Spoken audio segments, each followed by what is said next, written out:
ningún hombre que hubiera viajado durante cierto tiempo por tierras del Islam podían quedarle dudas de que aquel desconocido, que caminaba por el tortuoso callejón arrastrando sus babuchas amarillas, era piadoso creyente. El turbante verde de los sacrificios adornaba la cabeza del forastero.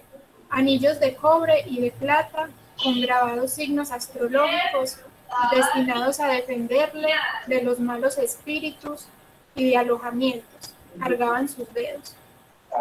Abdalá el Susi, que así se llamaba nuestro peregrino del turbante verde, terminó por detenerse bajo el alero de cedro labrado de un fortificado palacio. Junto a esta reja podía verse un cartelón, redactado simultáneamente en árabe y en francés. Se entregarán 10.000 francos a toda persona que suministre datos que permitan detener a los contrabandistas de ametralladoras o explosivos. El alto comisionado. Miren que apenas vamos en la segunda página y ya tenemos una cantidad de información. Me pareció muy interesante, fue como ese inicio de que nos muestran como un personaje que tiene como cierto, está investido con ciertos símbolos y ciertos signos y hace parecer o hace creer que es una persona como muy religiosa, pero luego nos muestran, nos dicen, nos revelan que en realidad el man es un escéptico. Y aunque este personaje tiene una cantidad de particularidades que tienen que ver con el contexto en el que transita, por el que transita, pues recuerda ya algunos personajes de Art, ¿cierto? Recuerda algunos personajes de Art. Mateo Gallego, que tiene la lectura fresca de Los Siete Locos, un personaje un poco como que está por fuera de cualquier moral, diría uno, como el rufián melancólico. Nuevamente volvió la cabeza con disimulo. Nadie le seguía y ello le regocijó, porque su conciencia no estaba sumamente tranquila.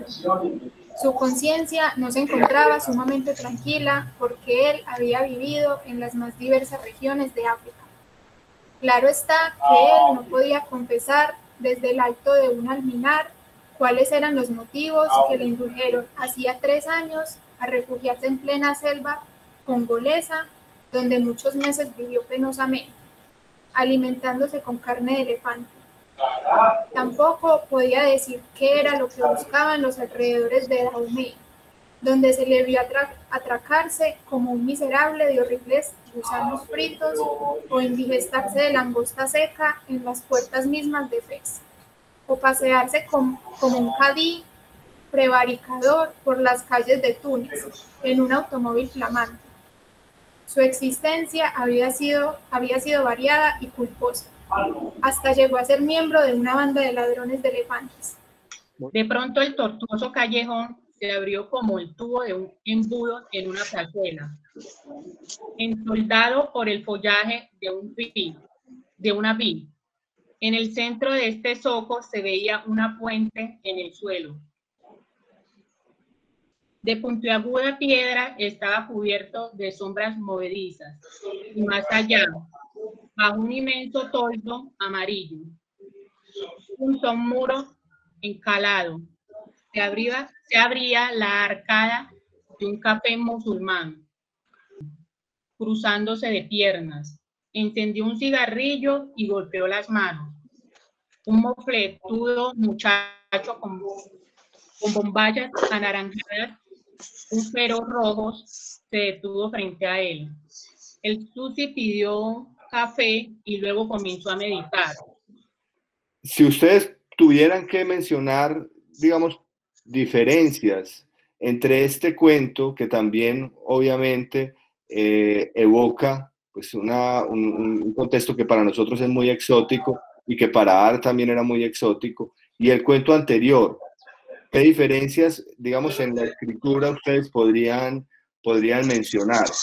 Nosotros con un narrador en primera persona testigo y este es omnisciente.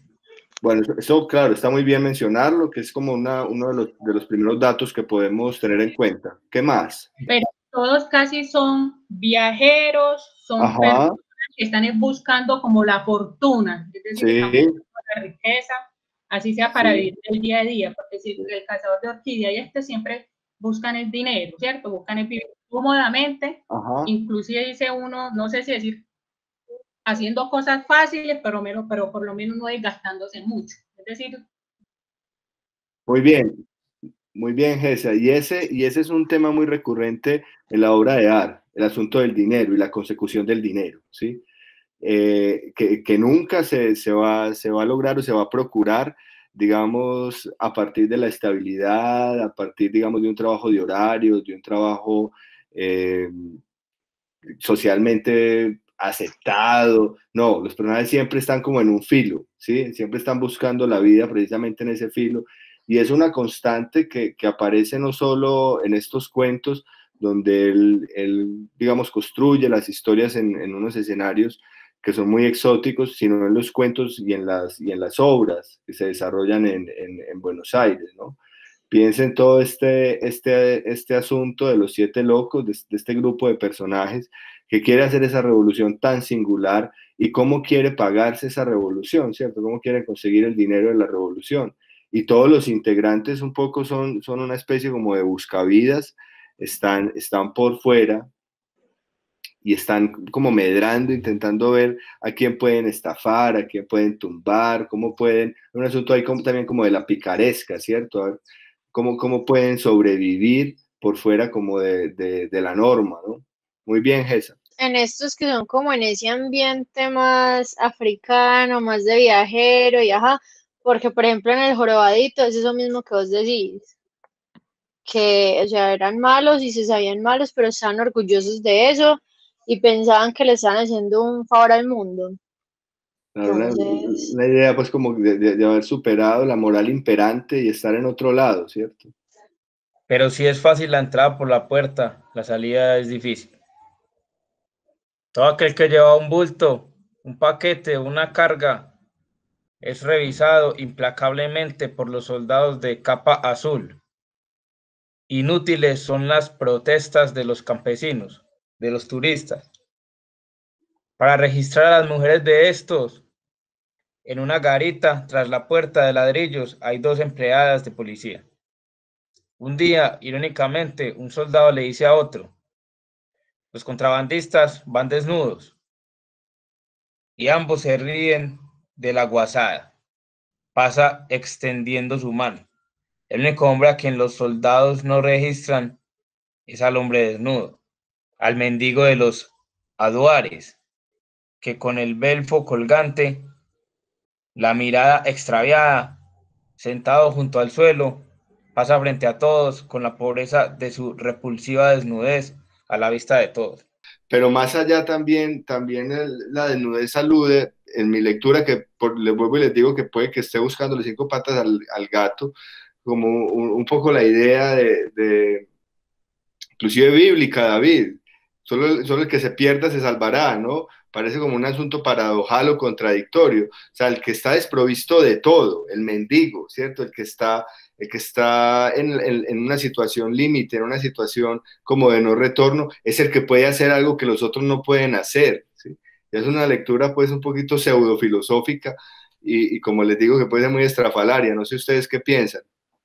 yo lo pensaba era más como porque a los mendigos de verdad nadie les para bolas y son los que están ahí literalmente todo el tiempo y por su suciedad o su fealdad o lo que sea, como esa mostrarse, esa desnudez, no sé, filosófica o como se diga, es que nadie les para bolas. Ajá, muy bien. Esa es un poco la idea, ¿no? Y Que que son obviamente, como no pertenecientes dentro de la estructura social y por ende no son considerados como una amenaza nunca. Son como No son un espectros que están ahí. objetivo. Son espectros que están ahí, pero que nadie los determina. bien, muy bien. O sea, es un testigo privilegiado y que aparte lo interesante del asunto y lo que termina por configurar como lo que termina por siluetear pues como a este personaje es precisamente cómo él se vale de este conocimiento, ¿no? Es un tipo que sabe leer muy bien su entorno, ¿no?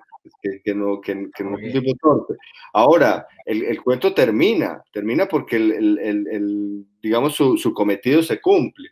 o sea, que más que redondear un argumento y mostrar un argumento completo, se decide por una imagen que él considera sorprendente, una imagen que él considera que puede ser muy llamativa como cierre, que es la imagen de este cuerpo, este cadáver que alberga una ametralladora. Sigue Alid Mahid el achicharrado. Se los escribe en el chat. Léanlo para dentro de 8 días, listo. Entonces nos vemos.